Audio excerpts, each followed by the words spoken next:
Bonjour et bienvenue dans le podcast La vie d'Orcom qui décrypte l'actualité économique et fiscale. Dans cet épisode, nous vous proposons d'explorer le régime fiscal de l'impôt sur le revenu et comment il impacte la gestion d'un investissement immobilier.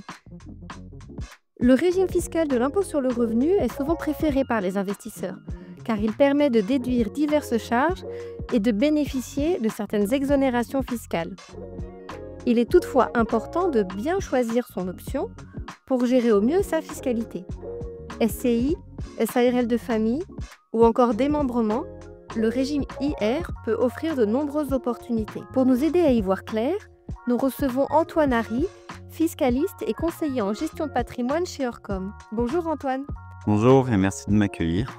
Avant d'entrer dans le détail des différentes options fiscales, pourriez-vous nous expliquer quelles sont les différences entre l'impôt sur le revenu et l'impôt sur les sociétés pour les revenus locatifs ? Alors on va commencer d'abord sur l'impôt sur le revenu. À l'impôt sur le revenu, les loyers que les investisseurs vont percevoir seront soumis donc au barème de l'impôt sur le revenu et seront intégrés dans leur déclaration fiscale, souvent dans la 2047 ou dans la 2042. Ce sera soumis donc au barème de l'impôt sur le revenu, mais aussi aux prélèvements sociaux de 17,2% ou pour certains en location meublée professionnelle aux cotisations sociales auprès de l'URSSAF. Et pour ceux qui vont louer en location meublée, ils auront l'avantage de pouvoir déduire plus de charges puisqu'ils auront la possibilité d'amortir le bien immobilier. À l'inverse, à l'impôt sur les sociétés, les revenus locatifs sont soumis à un taux de 15 à 25%, 25% au-delà de 42 500 € de revenus imposables. L'ensemble des charges est déductible, dont notamment l'amortissement du bien immobilier, comme pour les locations meublées, mais dans ce cas-là, que ce soit en location nue ou en location meublée.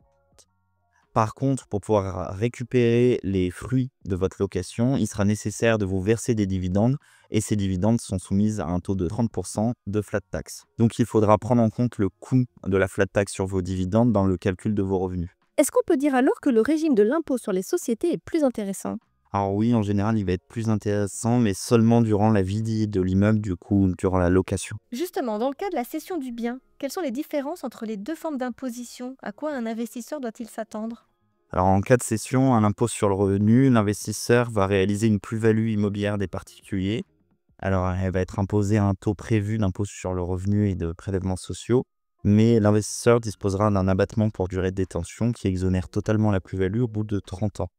Donc la logique, c'est plus il va détenir le bien longtemps, moins il paiera d'impôt au moment de la cession. À l'impôt sur les sociétés, il est par contre nécessaire de réintégrer les amortissements pratiqués depuis l'origine dans le calcul de la plus-value, ce qui va augmenter la base de plus-value et donc augmenter automatiquement l'impôt qui sera à payer. Cette plus-value sera soumise à un taux d'impôt sur les sociétés qui est compris entre 15 et 25% comme on l'a vu juste avant. Et à nouveau, pour récupérer le fruit de la cession, il sera nécessaire de se verser des dividendes qui sont imposés à une flat tax de 30%. Donc la logique va être, plus l'investisseur détiendra le bien longtemps, moins il paiera d'impôts.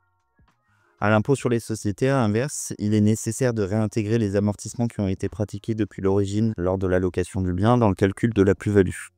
À présent, creusons un peu plus le cas d'un investisseur immobilier sous le régime de l'impôt sur le revenu.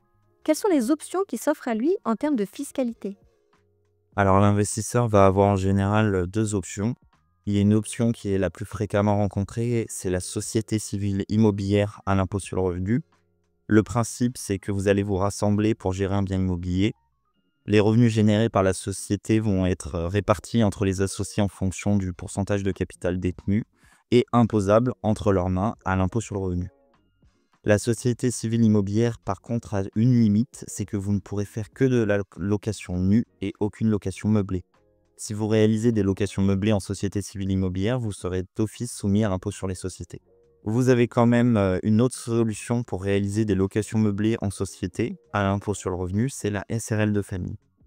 La SRL de famille, c'est une forme particulière de SRL pour laquelle vous optez pour l'impôt sur le revenu et dans laquelle tous les associés sont membres d'une même famille, donc parents, enfants, grands-parents, frères, sœurs, conjoints. La SRL de famille permet de louer en meublé au sein d'une société tout en restant imposable à l'impôt sur le revenu. Je reviens sur le scénario de la revente. En cas de cession, est-ce qu'il y a une différence entre la SARL de famille et la SCI, toujours dans l'optique d'une imposition sur le revenu ? Le principe de base est le même que celui des plus-values immobilières des particuliers. Cependant, la SRL de famille réalisant donc des locations meublées, elle répondra aux règles des locations meublées non professionnelles. Alors, en parlant justement de location meublée non professionnelle, la loi de finances 2025 n'apporte-t-elle pas des nouveautés? Alors oui, en effet, Cathy, c'est une très bonne question. La loi de finances qui a été votée en début de février a totalement modifié le calcul des plus-values pour les loueurs meublés non professionnels. Leur régime s'assimile beaucoup plus à ceux des professionnels puisque maintenant, au moment de la cession, ils doivent réintégrer les amortissements qu'ils ont pratiqués durant toute la location sur la plus-value de cession. Ce qui va faire que leur plus-value imposable sera plus importante et donc le montant d'impôt à payer aussi. Le démembrement de propriété est une autre option pour l'investisseur immobilier soumis au régime de l'impôt sur le revenu. En quoi ce dispositif est-il intéressant? Alors, le démembrement de propriété permet de séparer la pleine propriété, qui est le droit de principe que l'on a sur un bien, en deux droits, l'usufruit et la nue propriété. L'usufruit, c'est le droit de disposer, d'user et de profiter des fruits générés par le bien. Et la nue propriété, c'est le droit de détenir le bien. Pour un investisseur à l'impôt sur le revenu, ce mécanisme peut être intéressant car il va vous permettre de minimiser l'impôt sur les revenus fonciers. Par exemple, en cédant l'usufruit temporairement à une société d'exploitation que vous détenez, tout en conservant la nue propriété, les revenus locatifs seront imposés dans la société d'exploitation, un impôt sur les sociétés. Vous resterez propriétaire durant toute la durée du démembrement et du bail. À terme, lorsque l'usufruit expirera, vous récupérez la pleine propriété sans incidence fiscale supplémentaire. Donc l'usufruit va s'éteindre et il n'y aura aucun frais à payer là-dessus. C'est donc une solution intéressante pour optimiser à la fois la gestion des biens et la fiscalité des revenus.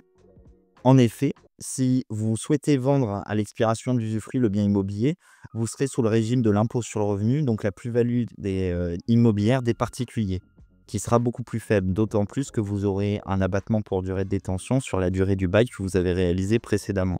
Alors, lorsqu'on hésite entre la SCI, la SARL de famille ou le démembrement, comment est-ce qu'on détermine la solution la mieux adaptée à sa situation et à ses objectifs d'investissement immobilier? Alors, il va être nécessaire de hiérarchiser déjà ses objectifs et de faire un point sur l'ensemble de sa situation.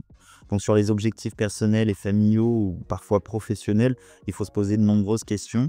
Il faut chercher à savoir quels sont nos objectifs, tels que transmettre aux enfants, impliquer des membres de la famille, donc souvent les enfants, dans la gestion du patrimoine, obtenir des revenus complémentaires ou même préparer sa retraite. Donc tous ces objectifs, il va falloir les classifier et poser une hiérarchie entre eux pour savoir qu'est-ce qu'on recherche. Mais il va aussi falloir analyser le placement et sa situation fiscale. Donc sur le placement, il est bon de voir l'horizon que vous recherchez. C'est-à-dire qu'un placement longue durée, donc notamment ce qu'on recherchera, ce sera la cession. Une SCI ou une SRL de famille à l'impôt sur le revenu sera plus avantageuse. À l'inverse, dans le cas du démembrement, on est plus sur du très long terme. Et donc, il faudra attendre la fin du bail et la fin de l'usufruit pour pouvoir en percevoir les fruits.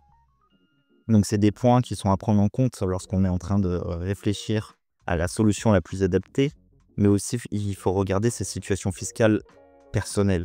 C'est-à-dire que choisir une société à l'impôt sur le revenu lorsqu'on paye beaucoup d'impôts sur le revenu aura un fort impact. Donc, il faut faire au cas par cas en regardant combien d'impôts vous payez et quel est votre taux moyen d'imposition. Mais au-delà de ça, c'est important d'analyser le contexte économique et financier général.